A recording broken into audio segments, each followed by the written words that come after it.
Hi everyone, my name is Z. There's a quote. Come on, I gotta cut it again. There's a famous quote from Theodore Roosevelt, former US president, and it goes something like, if you meet a man who says that they've never made any mistakes, you're probably talking to a person who's never tried anything new. So today's video is all about mistakes and failure.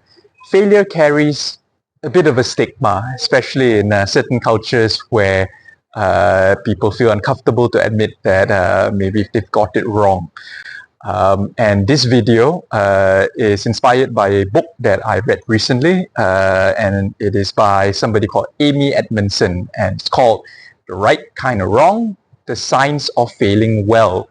And in the book, she describes four types of, I'm sorry, I made a mistake, three types of failures. And the first one is basic simple failures, and these are kind of failures that occur because of carelessness, where the cause of the failure is pretty straightforward. There is a second type that is complex failures, and these are failures that are a result of interactions between different factors, and these are a lot harder to address. But the third one, and I think that's the one that I want to talk about the most, is intelligent failure. And in the book, the author describes intelligent failure as having four key characteristics. First, it has to be in an area that is new or unfamiliar. Two, it has to be something that you're not just trying stuff out, but you actually have a goal of what it is that you're trying to achieve. Number three is it has to be hypothesis driven. And what I mean by that is you're not just randomly trying stuff out. You kind of have an idea or a theory that you want to test out. And lastly, and I think this is the most important bit for intelligent failure, is you sort of size what you're doing so that the failure is as small as possible to allow you to learn as much as you can. And I think this whole concept of intelligent failure is a really important one. And I work in the space of data and analytics, and artificial intelligence is the hottest topic today. And if you work in AI, honestly, and I do not say this ironically, if you work in AI, you're probably going to fail. And I think it's right there in the animation. And failure isn't a bad thing, because that's a way that you learn. I think what's more important than actually getting it wrong is how quickly you pick yourself back up and learn from it and actually move forward.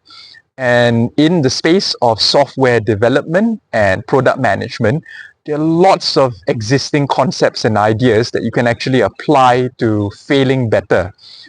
For example, in the agile methodology, there is often this idea of iterating quickly. So make your mistakes up front fast and fail forward so that you actually learn and you can improve the next time round. In the space of design thinking, there's this whole concept of prototyping. And if you've worked on digital or software projects, you're probably familiar with proof of concepts, minimum viable products, and the whole idea behind these kind of things is how do you start small, make your mistakes early, and then learn and improve. So if you work within the space of AI or digital development, I think this book is a really great read. But maybe also in general, if you are a leader, I think this book also covers quite a lot of area on the topic of psychological safety. So if you are managing a team, how do you make it safe for people to admit that they made a mistake and to learn, not just as individuals, but to help teams learn from each other? So I'd highly recommend this book if you want to sort of, as the book says, understand the science of failing well. So I think that was more or less it for today. If you like this kind of content, don't forget to hit subscribe in the button below, and I will see you in the next video. Bye!